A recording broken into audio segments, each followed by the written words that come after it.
Welcome back, everyone, to our ongoing series, Wisdom of the Christian Mystics. It's great to be exploring these texts with you all. Today, we're turning our attention to a really foundational work on loving God by Saint Bernard of Clairvaux.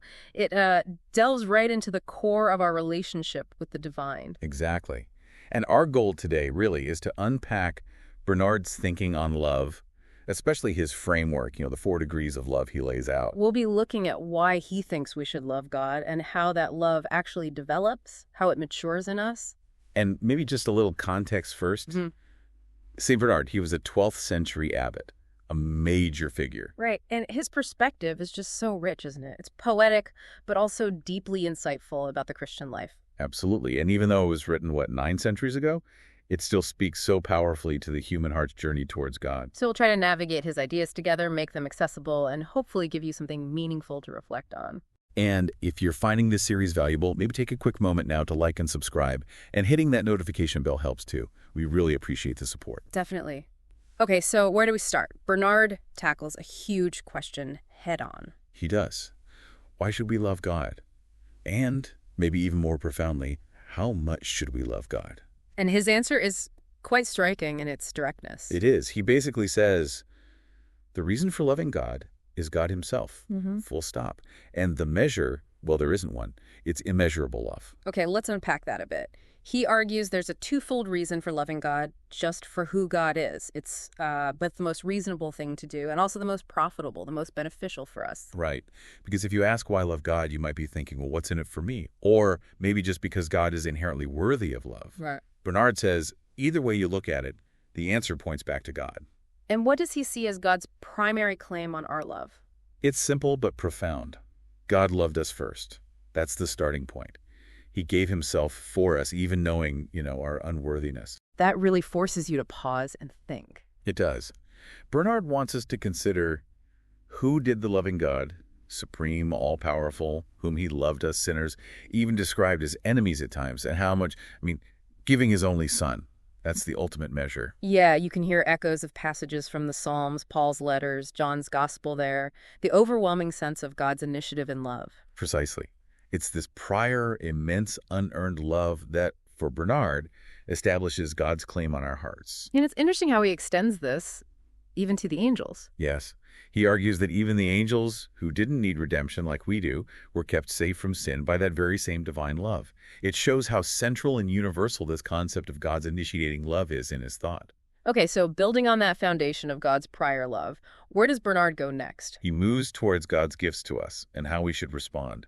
He frames it almost like a debt of love we owe. Starting with the basics, right? Yeah, the absolute essentials. The food we eat, the light we see by, the air we breathe. Things we often take for granted, but they sustain our physical existence. But then he elevates it, talking about gifts for our higher nature. Exactly. He talks about our dignity, having free will, a certain dominion. Then wisdom, the ability to recognize that this dignity isn't self-made. And finally, virtue, which is what draws us to seek God and cling to him. And he points out something important about these gifts, doesn't he? They have a kind of twofold character. They do. Dignity sets us apart, yes.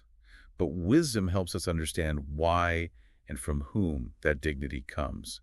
And virtue is the response seeking the giver. So what's the danger here, according to Bernard? Well, dignity without wisdom is sort of hollow. There's no real glory in having something if you don't understand its value or source. And wisdom without virtue. It can actually be harmful. It can lead to pride, to glorying in ourselves instead of attributing the gift back to God. Bernard is really echoing St. Paul here. What do you have that you did not receive? Right. If you received it, why boast? True glory is in the Lord. Exactly. And that connects to knowing who we are, and crucially, that our existence isn't our own doing. There's a line from Canticles he uses, basically, if you don't know yourself, follow the flock. Understand your place in the grand scheme. So he's warning against both ignorance, not understanding our God-given dignity, and presumption. Yes, presumption being that tendency to claim God's gifts as our own achievement. And he sees arrogance as much worse than ignorance, because it actively misappropriates the glory due to God. So virtue becomes the proper fruit of having both dignity and wisdom. That's it. Virtue is what directs everything back to God's glory. It's knowing the Master's will and actually doing it, not just knowing it. Now, here's a fascinating turn. Bernard suggests that even people who don't know Christ are still called to love God. Yes, through natural law and the very gifts they possess. Think about it, the universal gifts like sunlight, rain, food that everyone receives. And our inherent human capacities. Right. Our very eminence, our ability to reason, our potential for goodness. Bernard argues these all point back to a creator who deserves love for his own sake, just for providing these things. So even someone without faith, just by recognizing the good things they have, has an obligation, in Bernard's view, to love God. With their whole being, he suggests. Though he also acknowledges how incredibly difficult, maybe impossible it is for us, on our own, to give everything back to God without somehow turning it to our own advantage. Our nature tends towards self-interest. Which naturally leads us to think about Christians then. What additional or perhaps deeper incentives do they have? Well, for the faithful, there's the powerful reality of Jesus Christ, and specifically his crucifixion. Understanding our need for that sacrifice ignites a different kind of love. A love born from recognizing the depth of God's love shown there. Exactly. It's an ineffable love, as Bernard puts it. And realizing how much we've been forgiven, how immense that love is, actually fuels a greater love in return. He references the story in Luke where Jesus says, "The one forgiven much loves much." He uses that evocative quote from the Song of Songs too, doesn't he? I am sick of love. Yes. Sustain me with flagons, comfort me with apples, for I am sick of love. It captures that intense, almost overwhelming passion the church, the bride, feels for Christ, the bridegroom. And this love comes from contemplating the details of the passion. Deeply contemplating it. The crown of thorns carrying the cross, the suffering, the humiliation, the crucifixion itself, laying down his life.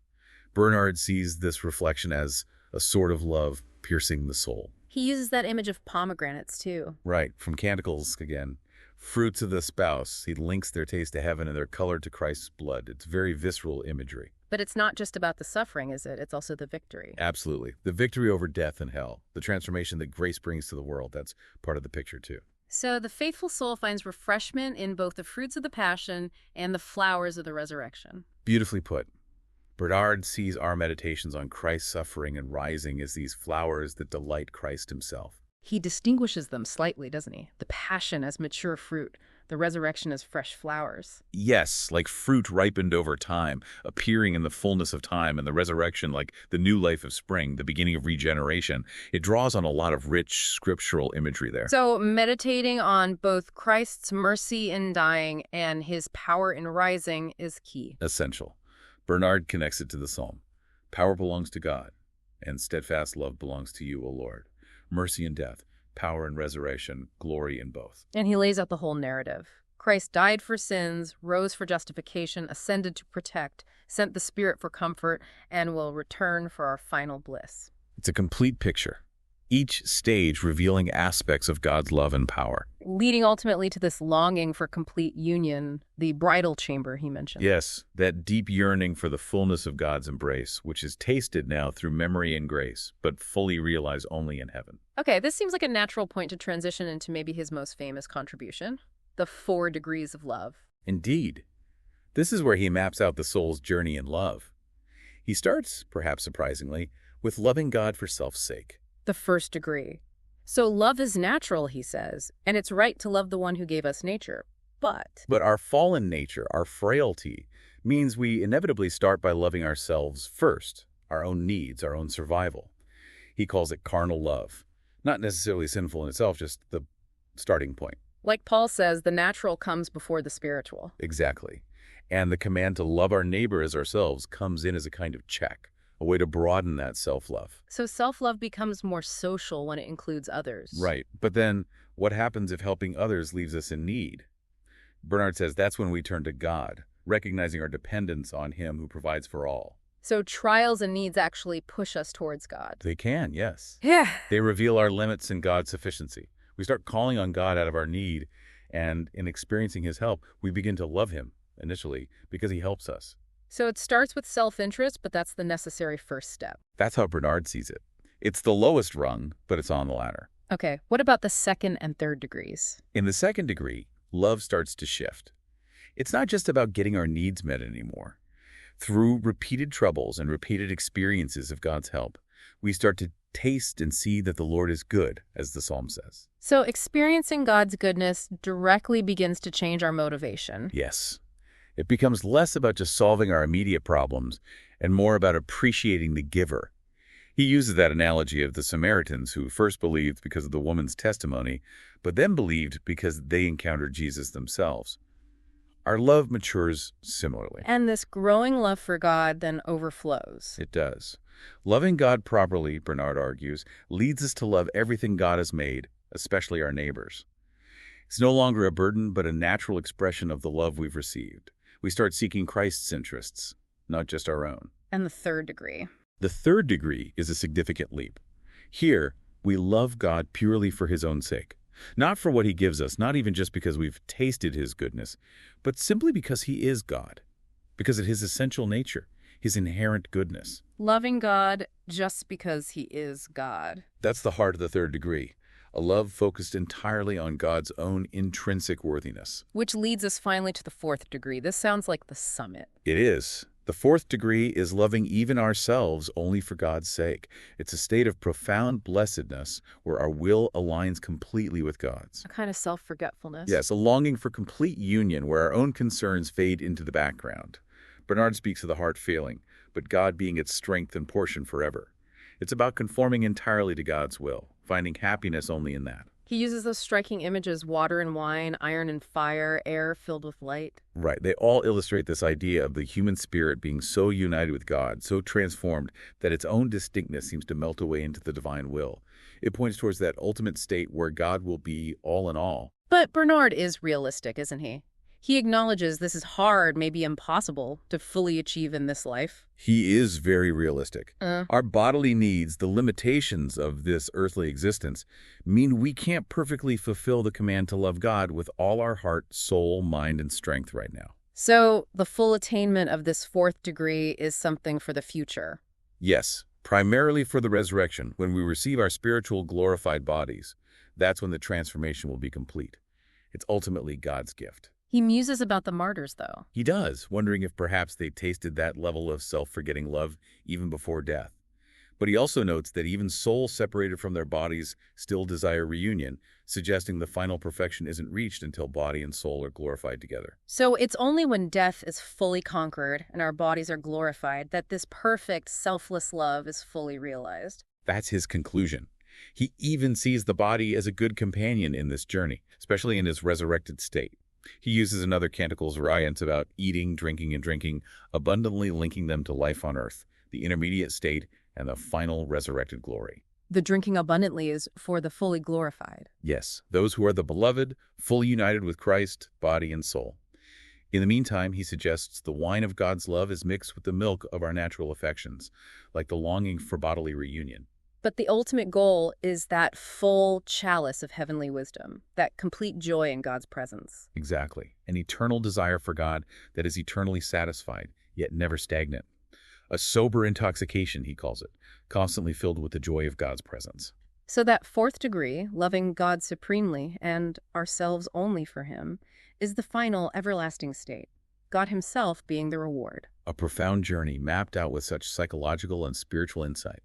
From basic self-interest, through experiencing God's goodness, to loving God for himself, and finally loving everything, including ourselves, solely in and for God. It really gives you a framework for thinking about spiritual growth, doesn't it? It absolutely does. Well, we hope this walk through St. Bernard's On Loving God, as part of our Wisdom of the Christian Mystic series, has given you some valuable food for thought about this journey of love.